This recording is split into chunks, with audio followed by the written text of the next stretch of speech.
നമ്മൾ കേൾക്കാൻ പോകുന്നത് സ്പീഡ് ആൻഡ് ലവ് എന്ന ചൈനീസ് ഡ്രാമയുടെ 7ാമത്തെ എപ്പിസോഡാണ്. വീഡിയോയിലോട്ട് പോകുന്നതിന് മുമ്പ് ലൈക്ക് ചെയ്യാത്തവർ ഒന്ന് ലൈക്ക് ചെയ്തേക്കൂ. എന്നാൽ പിന്നെ നമുക്ക് വീഡിയോയിലോട്ട് പോയാലോ. എപ്പിസോഡിന്റെ ആരംഭത്തിൽ തന്നെ മുമ്മു അവളുടെ റൂമിലോട്ട് ചെന്ന് നോക്കുമ്പോൾ എന്താ കാണുന്നത്, അവിടെ തന്നെ, അതായത് റൂമിന്റെ പുറത്ത് തന്നെ സ്നേക്കി നിപ്പുണ്ട്. സ്നേക്കി എവളെ കണ്ടുടനെ അടുത്തോട്ട് വിളിക്കും. നീ ഏതാടി പെങ്കൊച്ചെന്നാ ചോദിക്കുന്നത്. അതുമല്ല സ്നേക്കിക്ക് അറിയാം മുമ്മു ജിമ്മിൽ വന്ന് പ്രശ്നം ഉണ്ടാക്കി അവനെ വിളിച്ച് ഓടിപ്പോയിട്ടുണ്ടെന്ന്. നീ ആ പെൺകുട്ടിയല്ലേ എന്ന് ചോദിക്കുമ്പോൾ അവൾ അതേന്ന് പറയും. പിന്നെ മുമ്മുവും ജിന്നുമായിട്ട് എന്താണ് ബന്ധമെന്ന് ചോദിക്കും. അതായത് അവര് തമ്മിൽ കാമുകനാണോന്ന്. എന്നാൽ മുമ്പ് പറയും ഞങ്ങൾ തമ്മിൽ അങ്ങനെയൊന്നും ഇല്ലാന്ന്. അപ്പൊ നിങ്ങൾ ആരാന്ന് ചോദിക്കുമ്പോൾ സ്നേക്കി പറയും അത് നീ കണ്ടുപിടിച്ചോളാൻ. അപ്പൊ മുമ്പ് ചോദിക്കും നിങ്ങൾ സ്നേക്കി ആണോന്ന്. പക്ഷെ സ്നേക്കി എന്ന് പറയുന്നത് അവൾക്ക് ഇഷ്ടപ്പെടത്തില്ല. എന്റെ വയറിന്റെ ഭാഗത്ത് ഡ്രാഗണിനെ വരച്ചു വെച്ചേക്കുന്ന കണ്ടില്ലേ, അപ്പൊ നിങ്ങൾ ഡ്രാഗൺ ആണോ? അങ്ങനെ മുമ്പ് ചോദിക്കുമ്പോൾ ഇവർക്ക് ദേഷ്യം വന്നിട്ട് മുമ്മുവിനെ ചേർത്ത് പിടിക്കും. നീ നല്ല ക്യൂട്ടാണ്, എന്താ നിന്റെ പേര്, നിന്റെ പേരെന്ന് പറഞ്ഞെന്ന് പറഞ്ഞിട്ട് അവളെ മിരട്ടാണ്. സ്നേക്കി എന്താ വിചാരിച്ചിരിക്കുന്നത് മുമ്മും ജിന്നുമായിട്ട് എന്തോ ബന്ധമുണ്ടെന്ന്. അപ്പൊ ആ രീതിയിലാണ് അവളോട് സംസാരിക്കുന്നത്. ആ നേരം ജിന്നോട് അങ്ങോട്ട് വരും. ജിന്നു വന്നിട്ട് സ്നേക്കി വഴക്ക് പറയും. എന്തിനാണ് ആ പാവം പിടിച്ച പെൺകുട്ടീനെ വഴക്ക് പറയുന്നതെന്ന്. ഇവരെ കഴിക്കാനായിട്ട് വിളിക്കുകയും ചെയ്യും. അങ്ങനെ ഇവരെല്ലാരും കൂടെ പോയിരുന്ന് കഴിക്കും. അങ്ങനെ കഴിക്കുന്ന സമയത്ത് എല്ലാവരും മുമ്മുനെ നല്ല രീതിയിൽ കാര്യമാക്കുന്നുണ്ട്. കൂട്ടുകാരൊക്കെ അവൾക്ക് ഓരോ സാധനങ്ങൾ കഴിക്കാനായിട്ട് എടുത്തു കൊടുക്കുന്നുണ്ട്. അതുപോലെ തന്നെ ഡ്രിഫ്റ്റ് ചെയ്യാൻ പഠിക്കുന്ന കൂട്ടുകാരനില്ലേ, അവൻ എന്തൊക്കെയോ സൂപ്പൊക്കെ എടുത്ത് മുമ്മുവിന് കൊടുക്കുന്നുണ്ട്. എന്തൊരു ചിക്കൻ സൂപ്പ്. അതിന്റെ ഇടയിൽ തന്നെ കളർ മുടിയുള്ള കൂട്ടുകാരൻ അത് അടിച്ചു മാറ്റി കഴിക്കാനായിട്ട് നോക്കുമ്പോൾ മറ്റവൻ ചീത്ത പറയും. ഇതിന്റെ ഇടയിൽ സ്നേക്ക് ചോദിക്കും മുമ്മു ആരാണ്, മുമ്മു എവിടെ നിന്നാണ് വന്നതെന്ന്. അപ്പൊ കൂട്ടുകാർ പറഞ്ഞു കൊടുക്കും അത് ജിന്നിന്റെ പെങ്ങളാണെന്ന്. രണ്ടുപേർക്ക് രക്തബന്ധം ഉണ്ടോ എന്ന് ചോദിക്കുമ്പോൾ മറ്റേ കൂട്ടുകാരൻ സത്യം ചെയ്യാണ് അവന്റെ അച്ഛന്റെ അമ്മയുടെ പേരിലെങ്ങാണ്ട്. ഇവർക്കാർക്കും അറിയത്തില്ല മുമ്മു ജിന്നിന്റെ പെങ്ങളല്ല എന്നുള്ള കാര്യം. അതായത് ബ്ലഡ് വൈസ് നോക്കുവാണെങ്കിൽ പെങ്ങളല്ലല്ലോ. ഇതിന്റെ ഇടയിൽ തന്നെ ജിന്ന് എന്തൊക്കെയോ വെട്ടി റെഡിയാക്കുന്നുണ്ട് മുമ്മുവിന് കൊടുക്കാനായിട്ട്. സ്നേക്കി എന്താ വിചാരിക്കുന്നത് അവൾക്ക് കൊടുക്കാനായിട്ടാണെന്നാണ്. അതുപോലെ സ്നേക്കി എന്തൊക്കെ കഴിക്കാനായിട്ട് വാങ്ങിച്ചോണ്ട് വന്നിട്ടുണ്ട്. അതൊന്നും ജിന്ന് തൊടുന്നില്ല. സ്നേക്കി വലിയ കാര്യമൊന്നുമല്ല ജിന്നിന്. അവൻ അങ്ങനെ ഇരുന്ന് ഓരോ കാര്യങ്ങൾ ചെയ്യുമ്പോൾ സ്നേക്കി അവന്റെ അടുത്ത് ചെന്നിട്ട് അവളുടെ കാല് വെച്ച് അവന്റെ കാലിൽ ഉരസാണ്. എന്നാൽ അവൻ അത് ഇഷ്ടപ്പെടുന്നില്ല. അതുകൊണ്ട് തന്നെ അവൻ മാറിയിരുന്നിട്ട് അവൻ കട്ട് ചെയ്തെടുത്ത സാധനം മുമ്മുവിന് കഴിക്കാനായിട്ട് കൊടുക്കും. പക്ഷെ മുമ്മുവിന് ഇപ്പൊ അത് വേണ്ട. അവൾക്ക് എന്തോ ഹോംവർക്ക് ഉണ്ടെന്ന് പറഞ്ഞിട്ട് അവൾ റൂമിലോട്ട് കയറി പോകുന്നുണ്ട്. കുറച്ച് കഴിയുമ്പോൾ അവളുടെ റൂമിലോട്ട് കൂട്ടുകാരൻ കയറി ചെല്ലും. അവനോട് ചോദിക്കും സ്നേക്കി ആരാണെന്ന്. സ്നേക്കി മറ്റാരുമല്ല മറ്റേ ആ വലിയ ബോസിന്റെ മോളാണെന്നുള്ള കാര്യം. അത് കൂട്ടുകാരൻ അവൾക്ക് പറഞ്ഞു കൊടുക്കുകയും ചെയ്യും. എന്തായാലും മുമ്പ് തിരിച്ചു വീട്ടിൽ പോകുന്നില്ലേ എന്ന് ചോദിക്കുമ്പോൾ അവൾ പറയും വീട്ടിലെ AC ഒക്കെ കേടാണ്, അതുകൊണ്ട് ഞാൻ പോകുന്നില്ല എന്ന്. അവന് മനസ്സിലായി ഇവൾ എന്തോ നേടാനായിട്ടാണ് ഇവിടെ നിൽക്കുന്നതെന്ന്. എന്തായാലും അവൻ അവളെ കളിയാക്കിയിട്ട് അവിടെ നിന്ന് ഇറങ്ങിപ്പോകും. പിന്നീട് ജിന്നും അതുപോലെ തന്നെ സ്നേക്കും കൂടെ നിന്ന് സംസാരിക്കുകയാണ്. ജിന്ന് ഒരു പാർട്സ് അന്വേഷിച്ച് നടക്കുന്നില്ല അവന്റെ കാറിൽ വെക്കാനായിട്ട്. എന്നാൽ അത് എത്ര അന്വേഷിച്ചിട്ടും കിട്ടിയിട്ടില്ല. അത് സ്നേക്ക് കൊണ്ടു കൊടുക്കാന്നാണ് പറയുന്നത്. അവന് കിട്ടാത്തതിന്റെ കാരണം മറ്റൊന്നുമല്ല,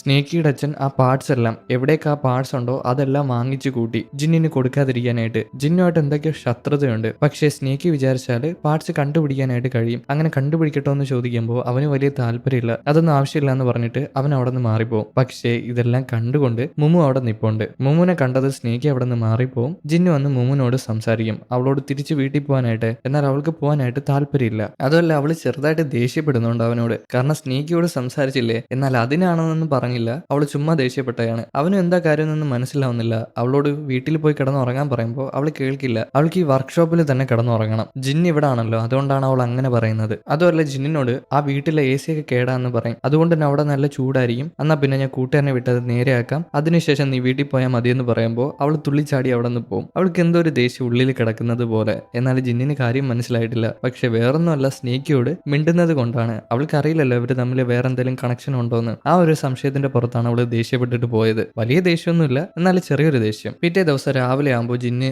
എണീറ്റിട്ട് ഫുഡൊക്കെ ഉണ്ടാക്കുകയാണ്. അതിനുശേഷം മുമ്മുവിനെ ചെന്ന് വിളിക്കും. എന്നാൽ മുമ്മു നല്ല ഉറക്കത്തിലാണ്. എണീക്കെന്ന് പറയുമ്പോൾ അവള് കേൾക്കില്ല. അവൾക്ക് സ്കൂളിൽ പോകേണ്ടതാണ്. ഞാൻ കുറച്ചുകൂടെ കഴിഞ്ഞിട്ട് എണീക്കാന്ന് പറയും. ഇവന്റെ കാര്യങ്ങളൊക്കെ വന്ന് നോക്കുമ്പോൾ അങ്ങോട്ട് ഒരാൾ തുള്ളി ചാടി പോകുന്നത് കാണാം. അവൾക്ക് സ്കൂളിൽ പോകാനായിട്ട് സമയമായിട്ടുണ്ട്. എന്നാൽ എങ്ങനെ പോകണമെന്ന് അറിയത്തില്ല. അതുമല്ല താമസിച്ചിട്ടുമുണ്ട്. നടന്നു പോകാനായിട്ട് സമയമില്ല. അവനോടൊന്ന് സ്കൂളിൽ കൊണ്ടാക്കാമോ എന്ന് ചോദിക്കുമ്പോൾ അവൻ കേൾക്കില്ല. ബസ്സുണ്ട്, ബസ്സിൽ കയറി പോയാൽ മതിയെന്ന്. എന്നാൽ എനിക്ക് അറിയത്തില്ല, ഇവിടുത്തെ ബോർഡൊന്നും വായിക്കാനായിട്ട് കഴിയത്തില്ല എന്ന് പറയുമ്പോൾ അവൻ എന്താ ചെയ്യുന്നത്, അവിടെ തന്നെ ഒരു സ്കൂട്ടി ഉണ്ടായിരുന്നു. അതെടുത്തിട്ട് രണ്ടുപേരും കൂടെ അവിടെ നിന്ന് പോകും. ഇവളുടെ ഈ കൊഞ്ചല് കാണുമ്പോൾ അങ്ങ് ചെയ്തു കൊടുത്തതാണ്. എന്തായാലും അവിടെ കൊണ്ട് നിർത്തുമ്പോൾ അവൾക്ക് ഹെൽമെറ്റ് ഊരി കൊടുക്കുന്നുണ്ട്. അതുപോലെ തന്നെ ഇട്ടും കൊടുത്തിട്ടുണ്ടായിരുന്നു. പിന്നെ ആ ഗ്ലാസും കൂടെ ആക്കി കൊടുക്കുന്നുണ്ട് അവൾക്ക് കാണാനായിട്ട്. അവളുടെ മുടിയെല്ലാം കേടായി പോയിട്ടുണ്ടായിരുന്നു. അങ്ങനെ അതൊക്കെ റെഡിയാക്കിയിട്ട് പോണതിന് മുമ്പ് അവൾ എന്തോ ഒരു ലെറ്റർ എടുത്ത് അവന് കൊടുക്കുന്നുണ്ട്. അവൾക്ക് എന്തോ ഒരു പേരൻസ് മീറ്റിംഗ് വരാൻ പോവാണ്, അതിന് വരണമെന്ന് പറഞ്ഞിട്ടാണ് കൊടുക്കുന്നത്. അങ്ങനെ അത് വാങ്ങിച്ചിട്ട് അവൻ അവിടെ നിൽക്കുമ്പോൾ അവൾ അവിടെ നിന്ന് പോകും. അവനൊരു പേരന്റ് ആയിട്ട് അവളങ്ങ് കണ്ടു കഴിഞ്ഞു. ചേട്ടനായിട്ട് പോയാൽ പോരെ. ഈ നേരം ഓണർ ആണെങ്കിൽ ജിന്നിന്റെ വർക്ക്ഷോപ്പിൽ വരുന്നുണ്ട്. അവന്റെ GTR-ലാണ് വന്നിരിക്കുന്നത്. അവിടെ വന്ന് അവിടെ എല്ലാം പരതി നോക്കും. അവന് മനസ്സിലായി അതായത് ജിന്നിന്റെ വാങ്കൽ എഞ്ചിൻ ഉണ്ടെന്ന്. അങ്ങനെ അവിടെ തപ്പുമ്പോൾ അവിടെ ജോലി ചെയ്യുന്ന ഒരുത്തനുണ്ട്. അവൻ വന്ന് ചോദിക്കും എന്താ വേണ്ടതെന്ന്. അങ്ങനെ ഓണർ പറഞ്ഞു കൊടുക്കും അവന് വാങ്കൽ എഞ്ചിനാണ് വേണ്ടതെന്ന്. പക്ഷെ ഇവിടെ വാങ്കൽ എഞ്ചിനൊന്നും വിൽക്കത്തില്ല, ജിൻ അങ്ങനത്തെ പരിപാടിയൊന്നും ചെയ്യുന്നില്ല, ഇവിടെ വാങ്കൽ എഞ്ചിൻ ഇല്ല, നിങ്ങൾ പൊയ്ക്കോ എന്ന് പറഞ്ഞിട്ട് അവിടുത്തെ ജോലിക്കാരൻ അവനെ പറഞ്ഞുവിടും. പിന്നീട് അവൻ നേരെ ചെല്ലുന്നത് ജിന്നിന്റെ അമ്മയുടെ കടയിലാണ്, ജിന്നിന്റെ രണ്ടാനമ്മയുടെ കടയിലാണ്. കാരണം മുമ്മുനെ ഇവിടെ അല്ലേ അന്ന് കൊണ്ടാക്കിയിട്ടുള്ളത്, അന്നേ ഈ കട നോട്ടയിട്ട് വെച്ചിട്ടുണ്ടായിരുന്നു ഇവിടെ നിന്ന് കഴിക്കണമെന്നുള്ളൊരു രീതിയിൽ. അങ്ങനെ അവിടെ പോയിരിക്കും കഴിക്കാനായിട്ട്. അമ്മ വന്ന് അവനോട് എന്തൊക്കെ വേണമെന്ന് ചോദിക്കുമ്പോൾ അവിടുത്തെ എല്ലാം വേണമെന്ന് പറയും, എന്തൊക്കെയുണ്ടോ അതെല്ലാം വേണമെന്ന്, കാരണം ടേസ്റ്റ് നോക്കാനായിട്ടാണ്. അങ്ങനെ അവൻ അവിടെ നിന്ന് കഴിക്കുമ്പോൾ ജിൻ അവിടുത്തെ സാധനങ്ങളൊക്കെ പറക്കി വെക്കുന്നത് അവൻ കാണുന്നുണ്ട്. ജിന്നിനെ അവൻ നോക്കി ചെറുതായിട്ടൊന്ന് ചിരിക്കുന്നുണ്ട്, എന്നാൽ ജിൻ ഇതൊന്നും മൈൻഡ് ആകുന്നില്ല. ജിൻ ഇത് കണ്ടിട്ട് അവിടെ നിന്ന് മാറിപ്പോവും. ജിന്നിന് ചെറിയൊരു ദേഷ്യം ഉള്ളിലുണ്ട്, എന്നാലും ഓണറിന് അതൊന്നും മനസ്സിലില്ല, അവനൊരു പാവപ്പെട്ടവനാണ്. പിന്നെ അവനൊരു കാര്യം ആലോചിക്കും, വേറെ ആരുള്ള ഓണർ തന്നെയാണ് ആലോചിക്കുന്നത്. മുമ്മുനെ കൊണ്ടാക്കിയ സമയത്ത് മുമ്മു പറഞ്ഞിട്ടുണ്ടായിരുന്നു മുമ്മുന്റെ കൂട്ടുകാരൻ്റെ വാങ്കൽ എഞ്ചിൻ ഉണ്ടെന്ന്. ഇപ്പോ ഓണറിന് മനസ്സിലായി ആ വാങ്കൽ എഞ്ചിന്റെ ഓണർ മറ്റാരുമല്ല,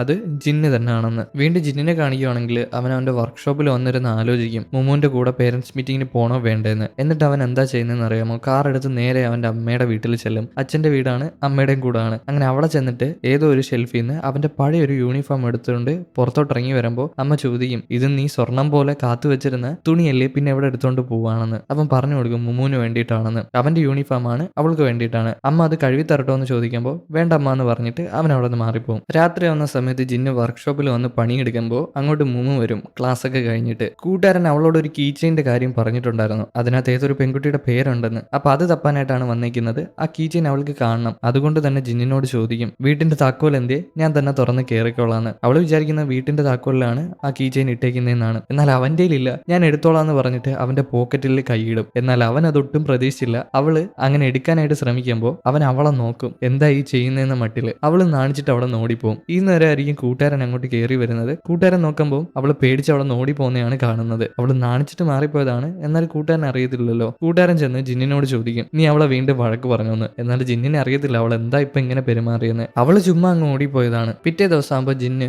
മുമ്മുനെ വിളിക്കാനായിട്ട് അവളുടെ ഡോറിൽ വന്ന് കൊട്ടും. എന്നാൽ ഇന്ന് ശനിയാഴ്ചയാണ്, സ്കൂളിൽ പോകണ്ട, ഇന്ന് ഞാൻ പോകുന്നില്ല എന്ന് പറയും, അതായത് അവധിയാന്ന് പറയും. എന്തായാലും അവൻ പിന്നീട് വരുമ്പോൾ കൂട്ടുകാരും എല്ലാവരും അവിടെ ഇരുന്ന് ഫുഡ് കഴിക്കുന്നുണ്ട്. ഇപ്പൊ കുറച്ച് സമയം കഴിഞ്ഞിട്ടുണ്ട്, അതുകൊണ്ട് തന്നെ മുമ്മും ഉറക്കത്തിൽ നിന്ന് വന്ന് കഴിക്കുന്നുണ്ട്. ആ നേരം ജിന്ന് എന്താ ചെയ്യുന്നതെന്ന് അറിയാമോ, അവന്റെ ഒരു യൂണിഫോം ഉണ്ട്, അവന്റെ പഴയ യൂണിഫോം, അത് കൊണ്ടുവന്ന് മുമ്മുവിന് കൊടുക്കും. ബാക്കിയുള്ള ആൾക്കാർക്ക് അന്തം വിട്ട് അന്താളിച്ച് പോകും. ജിന്ന് സാധാരണ അവന്റെ യൂണിഫോം ആർക്കും കൊടുക്കാറില്ല, അത് അത്രയും വിലമതിപ്പുള്ള ഒരു സാധനമാണ് അവന്റെ യൂണിഫോം. അത് നിങ്ങൾക്ക് എന്താന്ന് കുറച്ചുകൂടെ പോകുമ്പോൾ മനസ്സിലാവും. കൂട്ടുകാരൻ അവനോട് ചോദിക്കും, നീ എനിക്ക് പോലും തന്നിട്ടില്ല, പിന്നെ എന്തിനാ മുമ്മുവിന് കൊടുത്തേന്ന്. മുമ്മു മറ്റാരും അല്ലല്ലോ, അവന് വേണ്ടപ്പെട്ട ഒരാളല്ലേ. അങ്ങനെ ഈ യൂണിഫോം ഒക്കെ ഇട്ടിട്ട് മുമ്മു കൂട്ടുകാരിയുടെ അടുത്ത് ചെല്ലും. കൂട്ടുകാരി അവിടെ തന്നെ ഉണ്ട്, എന്തോ ഒരു ബാൻഡ് പ്രാക്ടീസിലായിരുന്നു. കൂട്ടുകാരി ഈ യൂണിഫോം കണ്ട് ഞെട്ടിപ്പോവും. ഇത് സാധാരണ കുട്ടികൾക്കൊന്നും ഈ യൂണിഫോം കിട്ടത്തില്ല. അവിടെ ഒരു ബാഡ്ജ് കണ്ടോ, അത് സ്വർണ്ണത്തിലാണ് അലങ്കരിച്ചിരിക്കുന്നത്, ഒറിജിനൽ സ്വർണ്ണമല്ല, പഠിക്കുന്ന കുട്ടികൾക്ക് കൊടുക്കുന്ന ഒരു അംഗീകാരം പോലെ, സാധാരണ കുട്ടികൾക്കൊന്നും കിട്ടത്തില്ല. ആ കാര്യങ്ങളൊക്കെ മുമ്മുവിനോട് കൂട്ടുകാരി പറഞ്ഞു കൊടുക്കും. മുമ്മുവിനും ഇത് കേൾക്കുമ്പോൾ ഭയങ്കര സന്തോഷവും, കാരണം ഇതെല്ലാവർക്കും കിട്ടുന്ന യൂണിഫോം ഒന്നും അല്ലല്ലോ. അന്ന് വൈകുന്നേരം മുമ്മു സ്കൂളിൽ നിന്ന് തിരിച്ചു വന്നിട്ട് ജിന്നിനെ വന്ന് കാണും. അവൾക്ക് എന്തോ ഒരു പ്രോബ്ലം കറക്റ്റായിട്ട് ചെയ്യാൻ പറ്റുന്നില്ല, അതിലൊന്ന് സഹായിക്കാൻ പറ്റുമെന്ന് പറഞ്ഞിട്ടാണ് അവനെ വന്ന് കാണുന്നത്. അവന് സഹായിക്കാന്ന് പറഞ്ഞിട്ട് അടുത്ത് വന്നിരിക്കും. ആ നേരം പതിയെ പതിയെ അവനോട് ചോദിക്കും, എന്തുകൊണ്ടാണ് നീ സ്കൂളിൽ പോകാഞ്ഞത്, എന്തുകൊണ്ടാണ് കോളേജിലെ എൻട്രൻസിന്റെ എക്സാം എഴുതാഞ്ഞെന്ന്. എന്നാൽ അതിനൊന്നും അവൻ മറുപടി പറയുന്നില്ല. ആ പ്രോബ്ലം സോൾവ് ചെയ്ത് കൊടുത്തിട്ട് അവൻ അവിടെ നിന്ന് മാറിപ്പോവും. അവൻ പോയ ഉടനെ അങ്ങോട്ട് കൂട്ടുകാരൻ വരും. കൂട്ടുകാരൻ അവൾക്ക് വേണ്ടി ഐസ്ക്രീം ഒക്കെ വാങ്ങിച്ചുകൊണ്ട് വന്നിട്ടുണ്ട്. ഞാനൊരു കാര്യം കാണിച്ചു തരാമെന്ന് പറഞ്ഞിട്ട് അവളെയും വിളിച്ചുകൊണ്ട് കൂട്ടുകാരന്റെ ഒരു കടയുണ്ട്, ഒരു പെറ്റ് ഷോപ്പില്ലേ, നിങ്ങൾ നേരത്തെ കണ്ടില്ലേ, ആ പെറ്റ് ഷോപ്പിൽ ചെല്ലും. അവിടെ തന്നെ കുറെ അധികം പട്ടിക്കുട്ടികളുണ്ട്, അതിനെയൊക്കെ കാണിച്ചു കൊടുക്കും. അവിടെ തന്നെ വേറൊരു പട്ടിക്കുട്ടിയുണ്ട്, അതിനെ കാണുമ്പോൾ അവൾക്ക് പാവം തോന്നും. അതെന്താ ഒറ്റയ്ക്ക് നിൽക്കുന്നതെന്ന് ചോദിക്കുമ്പോൾ അതൊരു അനാഥ പട്ടിക്കുട്ടിയാണ്, അതിന് അച്ഛനും അമ്മയൊന്നും ഇല്ല. അവൾ അതിനെപ്പറ്റി ചോദിച്ചത് കൊണ്ട് തന്നെ അതിനെ കൂട്ടിന്ന് എടുത്ത് ഡെസ്കിലാക്കും. മുമ്മുവിന് കാണിച്ചു കൊടുക്കുകയാണ്. മുമ്മു അതിനെ തടവുന്നുണ്ട്. ആ നേരം അവൾ പഴയ ഒരു കാര്യം കൂട്ടുകാരനോട് പറഞ്ഞു കൊടുക്കും. മറ്റൊന്നല്ല, പണ്ട് മുമ്മുവിനും അതുപോലെ തന്നെ ജിന്നിനും ഒരു പട്ടിക്കുട്ടി ഉണ്ടായിരുന്നു. അതിനെ വീട്ടിൽ കൊണ്ടുവന്നു. പക്ഷേ മുമ്മുവിന്റെ അമ്മ സമ്മതിച്ചില്ല, അതിനെ കൊണ്ടു കളയാനാണ് പറഞ്ഞത്. അങ്ങനെ അവർ കൊണ്ടു കളഞ്ഞൊന്നുമില്ല, ഒരു സൈഡിൽ തന്നെ വളർത്തി. അതിന് ഇടയ്ക്കിടയ്ക്കൊക്കെ കൊണ്ടുവന്ന് ഫുഡ് കൊടുക്കും. അങ്ങനെ വളർത്തി. അങ്ങനെ ഒരു ദിവസം അവർ സ്കൂളിൽ പോയിട്ട് തിരിച്ചു വന്ന് നോക്കുമ്പോൾ ആ പട്ടിക്കുട്ടീനെ കാണാനില്ല, അതെങ്ങോട്ടോ പോയി. അങ്ങനെ മുമ്മുവിനും ജിന്നിനും ഒരുപാട് വിഷമായിട്ടുണ്ടായിരുന്നു. ആ കാര്യമൊക്കെ കൂട്ടുകാരനോട് പറയുമ്പോൾ കൂട്ടുകാരൻ ചോദിക്കും, നിനക്ക് ഈ പട്ടിക്കുട്ടിയെ വേണമെങ്കിൽ നീ എടുത്തോ, ഞാൻ നിനക്ക് തരാമെന്ന്. എന്നാൽ അവൾക്ക് അതിനെ വളർത്താനുള്ള ഒരിതിപ്പ ഇല്ല, കാരണം അവൾക്ക് അതിനെ നിർത്താനായിട്ട് സ്ഥലമില്ല. അതല്ല, അതിന് ഫുഡ് കൊടുക്കണം, അതിന്റെ കാര്യങ്ങൾ നോക്കണം. അപ്പൊ ഒരുപാട് സമയം നഷ്ടപ്പെട്ടു പോകും. പിന്നെ ജിന്ന് സമ്മതിക്കത്തില്ല അവന്റെ സ്ഥലത്ത് നിർത്താനായിട്ട്. അതെല്ലാം കൂടെ എന്ത് ചെയ്യുമെന്ന് ചോദിക്കുമ്പോൾ അത് സാരമില്ല, ജിന്നിനോട് ചോദിച്ചാൽ മതി എന്ന് പറയും. ആ നേരമായിരിക്കും ജിന്ന് കാർ എടുത്തോട്ട് അങ്ങോട്ട് വരുന്നത്. എങ്ങോട്ട് പോകാനായിട്ട് മുമ്മുനെ വിളിക്കും. ഞാനും വരുന്നെന്ന് പറഞ്ഞ് മുമ്പ് കാറിൽ വന്ന് കയറും. അവൾക്ക് ആ പട്ടിക്കുട്ടിയുടെ കാര്യം ചോദിക്കണമെന്നുണ്ട്, എന്നാൽ അറിയില്ല എങ്ങനെ ചോദിക്കണമെന്ന്. ഇനിയിപ്പോൾ അവൻ സമ്മതിച്ചില്ലെങ്കിലോ, ആ ഒരു ടെൻഷനിലാണ്. എന്തായാലും ഇവർ രണ്ടുപേരും കൂടെ കാർ എടുത്ത് എന്തോ ഒരു സാധനം വാങ്ങാനായിട്ട് ഒരു സ്ഥലത്ത് ചെല്ലും. അങ്ങനെ നടന്നു പോകുമ്പോൾ തന്നെ അവൾ ഓരോ കാര്യങ്ങളായിട്ട് ചോദിക്കും. ചോദിക്കും ആ പട്ടിക്കുട്ടീനെ പറ്റിയാണ്. അതൊരു പാവം പട്ടിക്കുട്ടിയാണല്ലേ, അതിന് അച്ഛനും അമ്മയും ഇല്ലല്ലേ, കൂട്ടുകാരനാണ് ആ പട്ടിക്കുട്ടീനെ രക്ഷിച്ചെന്നൊക്കെ. എന്നാൽ അവന് കാര്യം മനസ്സിലായി. നിനക്ക് ആ പട്ടിക്കുട്ടീനെ വേണോന്ന് ചോദിക്കുമ്പോൾ അവള് തലയാട്ടി അവൾക്ക് വേണമെന്ന് പോലെ. എന്നാൽ ജിന്ന് പറയും നീ വിചാരിക്കുന്നത് പോലല്ല ആ പട്ടിക്കുട്ടി. കൂട്ടുകാരൻ ബാക്കിയുള്ള എല്ലാ പട്ടിക്കുട്ടികളെയും വിറ്റു, എന്നിട്ട് ബാക്കി വരുന്ന പട്ടിക്കുട്ടീനെ നിന്റെ തലയിൽ കെട്ടിവെക്കാനായിട്ട് നോക്കുകയാണ്. കാരണം ആ പട്ടിക്കുട്ടി അവന്റെ പെറ്റ് ഷോപ്പിൽ നിൽക്കുകയാണെങ്കിൽ അതിന് തീറ്റ വാങ്ങിച്ചു കൊടുക്കേണ്ടി വരും. എന്നാലും നിനക്ക് തരുവാണെങ്കിൽ അതിന് തീറ്റ വാങ്ങിച്ചു കൊടുക്കണ്ട, നീ അതിന്റെ കാര്യങ്ങൾ നോക്കും. നിന്നെ പറ്റിക്കാനായിട്ട് നോക്കുന്നതാ, അത് സാധാരണ ഒരു പട്ടിക്കുട്ടിയാന്ന് അവളോട് പറയുമ്പോൾ അവൾക്ക് ദേഷ്യം വരും. നീ എന്തിനാ എങ്ങനെയൊക്കെ പെരുമാറുന്നതെന്ന് പറഞ്ഞിട്ട് അവൾ പിണങ്ങി പോകാൻ നേരത്ത് അവൻ വിളിക്കും. എന്നാൽ അവൾ കേൾക്കില്ല. അതൊരു പട്ടിക്കുട്ടിയല്ല, അതൊരു പാവപ്പെട്ട കുഞ്ഞാണ്, അച്ഛനും അമ്മയും ഇല്ലാത്തൊരു കുഞ്ഞാന്ന് പറഞ്ഞിട്ട് അവൾ അവിടെ നിന്ന് പിണങ്ങിപ്പോവും. ജിന്നാകെ ഇല്ലാണ്ടായി അവിടെ നിന്ന് പോവും. അവൾ ഇങ്ങനെ പെരുമാറുമെന്ന് അവ ഒരിക്കലും വിചാരിച്ചിട്ടില്ല. അന്ന് രാത്രി തന്നെ ജിന്ന് കൂട്ടുകാരനെ ചെന്ന് കാണും, അവന്റെ ആ പട്ടിക്കുട്ടികളെയൊക്കെ കാണാനായിട്ട്. എന്നാൽ അവിടെ ചെന്ന് നോക്കുമ്പോൾ കൂട്ടുകാരൻ പട്ടിക്കുട്ടികളെ കളിപ്പിച്ചുകൊണ്ടിരിക്കുകയാണ്. പതിയെ ചെന്ന് അവനോട് ആ പട്ടിക്കുട്ടീനെ പറ്റി തിരക്കും. എന്നാൽ കൂട്ടുകാരൻ തിരിച്ചു ചോദിക്കുന്നത് എന്തോന്നറിയാമോ, നീ ഇപ്പൊ മുമ്മുമായിട്ട് പ്രണയത്തിലാവുകയാണെങ്കിൽ അവളോട് നീ എല്ലാവരോടും പെരുമാറുന്നത് പോലെ ദേഷ്യപ്പെട്ട് ഒരു വികാരം ഇല്ലാതായിരിക്കും പെരുമാറുന്നതെന്ന്. അവന് ദേഷ്യം വന്നിട്ട് നീ ഒന്ന് പോയെന്ന് പറയും. അങ്ങനെ കൂട്ടുകാരനും അയ്യോ നമ്മളെ പോകാൻ പറഞ്ഞെന്ന് പറഞ്ഞ ഒരു പട്ടിക്കുട്ടീനെയും പിടിച്ച് അവിടെ നിന്ന് ആ പട്ടിക്കുട്ടീനെയും കളിപ്പിച്ച് മാറിപ്പോവും. ജിന്നിന്റെ സ്വഭാവമാണ് അങ്ങനെ, അതായത് ഒരാളോട് വികാരം ഇല്ലാതെയാണ് പെരുമാറുന്നത്, ഭയങ്കര കോൾഡായിട്ടാണ് പെരുമാറുന്നത്. പിറ്റേ ദിവസം തന്നെ മുമു സ്കൂളിലെങ്ങാണ്ട് പോയിട്ട് തിരിച്ചു വരുമ്പോൾ എന്താ കാണുന്നത്,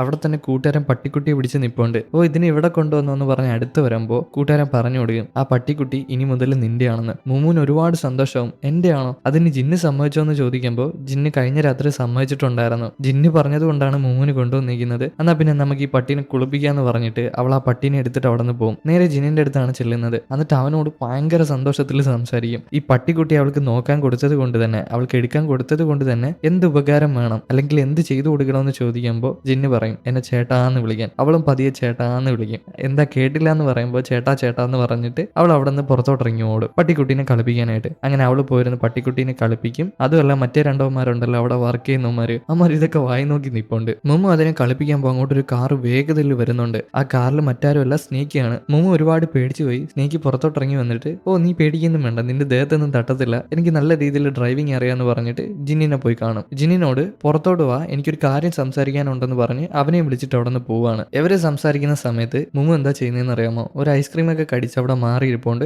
ആ നേരം മുമു അവിടെ ഇരിക്കുന്ന ഒരു ആപ്പിള് മറ്റോമാറിന്ന് ചോദിച്ചു വാങ്ങും, അവിടെ ജോലി ചെയ്യുന്നവന്മാറിന്ന്. എന്നിട്ട് നേരെ ജിന്നിന്റെ അടുത്ത് ചെല്ലും. ആ നേരം സ്നേക്ക് എന്തൊക്കെ കാര്യങ്ങൾ പറയുന്നുണ്ട്, അതെന്റെ അച്ഛനാണ്, നീ ഇനി പറഞ്ഞിട്ട് കാര്യമൊന്നും ഇല്ല എന്നൊക്കെയാണ് അവള് പറയുന്നത്. എന്തോ ഒരു കാര്യം. അപ്പൊ അവൾ എന്താ ചെയ്യുന്നതെന്ന് അറിയാമോ, മുമു ആ ആപ്പിൾ എടുത്ത് ജിന്നിന്റെ നേരെ നീട്ടും, ഇന്നാ കഴിച്ചോ എന്ന് പറഞ്ഞിട്ട്. സ്നേക്കിക്ക് അത് ഇഷ്ടപ്പെട്ടിട്ടില്ല. അവരെന്തോ സീരിയസ് ആയിട്ട് സംസാരിച്ചുകൊണ്ടിരുന്നപ്പോഴാണ് മുമു അങ്ങോട്ട് ചെന്നത്. മുമു മനഃപൂർവ്വം തന്നെ സ്നേക്കിനെ ഒന്ന് ദേഷ്യം പിടിപ്പിക്കാനായിട്ട് അങ്ങനെ ചെയ്തതാണ്. ജിന്ന് എന്താ ചെയ്യുന്നതെന്ന് അറിയാമോ, സ്നേക്കിനെ ഇവിടെ നിന്ന് ഒഴിവാക്കാനായിട്ട് മുമുവിന്റെ കയ്യിലിരിക്കുന്ന ആപ്പിൾ അങ്ങ് കടിച്ചെടുക്കും. കടിച്ചെടുക്കുക എന്ന് പറഞ്ഞാൽ പകുതി അവളുടെ കയ്യിലുണ്ട്. പക്ഷെ സ്നേക്കിക്ക് ഇത് ഇഷ്ടപ്പെടാതെ മാറിപ്പോവും. മുമു പതിയെ മാറി നിന്നിട്ട് ജിന്നിനോട് ചോദിക്കും നിനക്ക് സ്നേക്കിനെ പേടിയാണോ, നീ എന്താ അവളോട് ഇങ്ങനെ പെരുമാറുന്നതെന്ന്. എന്നാൽ അവന് പേടിയൊന്നും ഇല്ല എന്ന് പറയുമ്പോൾ അവൾ പതിയെ ആപ്പിളും കൊണ്ട് അടുത്ത് നിന്നിട്ട് അവളോട് പറയും ഒരു ദിവസം നീ പേടിക്കുന്ന ഒരു പെൺകുട്ടി നിന്റെ ജീവിതത്തിലോട്ട് കടന്നു വരുമെന്ന്. എന്നാൽ അവൻ ആ ആപ്പിൾ കടിച്ചിട്ട് അവളോട് പറയും എനിക്ക് ആരെയും പേടിയില്ല, ഞാൻ ജീവിതത്തിൽ ആരെയും പേടിച്ചിട്ടില്ല എന്ന്. പക്ഷെ എന്തായാലും നിന്റെ ജീവിതത്തിൽ അങ്ങനെ ഒരുത്തി വരുമെന്ന് പറഞ്ഞ് അവൾ ആ ആപ്പിൾ കടിച്ചെടുക്കും, അവന്റെ കയ്യിലിരിക്കുന്ന ആപ്പിൾ. കട്ട് ചെയ്താൽ മുമുവും കൂട്ടുകാരിയും കൂടെ ഒരു ഡ്രൈവിംഗ് സ്കൂളിൽ പോകുന്നുണ്ട്. മുമു ആദ്യം തന്നെ ഡ്രൈവ് ചെയ്യാണ്. അവളെ പഠിപ്പിക്കാനായിട്ട് വേറെ കുറച്ച് ആൾക്കാരൊക്കെ ഉണ്ട് കേട്ടോ. പക്ഷേ മുമു നല്ല രീതിയിൽ ഡ്രൈവ് ചെയ്യുന്നുണ്ട്. അവളുടെ അച്ഛൻ എങ്ങനെയാണോ വണ്ടി ഓടിക്കുന്നത് അത് കണ്ട് പഠിച്ചതാണ്. ഡ്രൈവിംഗ് കഴിഞ്ഞിട്ട് കൂട്ടുകാരി അവളോട് പറയും നീ അടിപൊളിയായിട്ട് വണ്ടി ഓടിക്കുന്നു,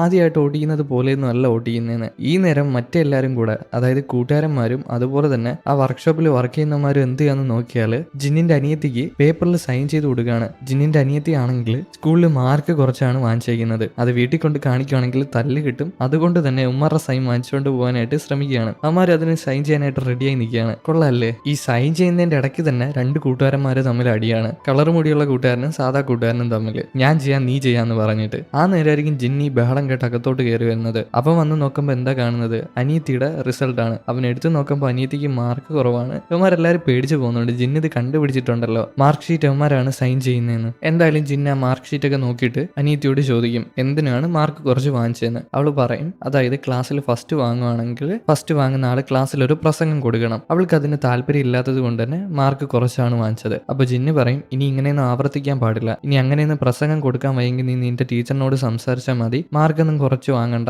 തൽക്കാലത്തേക്ക് ഞാൻ സൈൻ ചെയ്ത് തരാന്ന് പറഞ്ഞ് സൈൻ ചെയ്ത് കൊടുത്തിട്ട് അവിടെ വർക്ക് ചെയ്യുന്ന ആ ഒരുത്തനോട് അനീതിനെ വീട്ടിൽ കൊണ്ടാക്കാനായിട്ട് പറയും. അവനും അനീതിനെ കൊണ്ടാക്കാനായിട്ട് പോകും. അനീതി അവിടെ നിന്ന് പോയതിനു ശേഷം ജിന്ന് ഇവിടെ കൂടി നിൽക്കുന്ന ആൾക്കാരോട് ചോദിക്കും എത്ര തവണ എന്റെ അനീതിയുടെ മാർക്ക് ഷീറ്റിൽ നിങ്ങൾ സൈൻ ചെയ്തിട്ടുണ്ടെന്ന്. ഓ ഞങ്ങൾക്ക് തിരക്കാന്ന് എന്ന് പറഞ്ഞിട്ട് എല്ലാരും പല വഴിക്ക് പിരിഞ്ഞു പോകും. ഒരുത്തൻ വെള്ളം കുടിക്കാൻ പോകും, വേറെ രണ്ടോമാര് ഫോൺ വിളിക്കാനായിട്ടും പോകും. പക്ഷെ ജിന്ന് ഇതൊക്കെ ഒരു തമാശയായിട്ടേ കണ്ടിട്ടുള്ളൂ കേട്ടോ. അവന് വൈരാഗ്യമൊന്നുമില്ല. ഈ നേരം മുമു കുറെ കാറൊക്കെ ഉള്ള സ്ഥലത്ത് വന്നിട്ടുണ്ട്. അവിടെ തന്നെ ഓണർ നിപ്പുണ്ട്. അവൾ എന്തിനായിരിക്കും അവിടെ വന്നിട്ടുള്ളത് അത് നമുക്ക് അടുത്ത എപ്പിസോഡിൽ മനസ്സിലാക്കാം. ഇപ്പൊ ഇതും കാണിച്ചുകൊണ്ട് ഈ എപ്പിസോഡ് ഇവിടെ അവസാനിപ്പിക്കുകയാണ്. എന്നാ പിന്നെ അടുത്ത എപ്പിസോഡായിട്ട് കാണും വരെ ഓക്കെ ബൈ.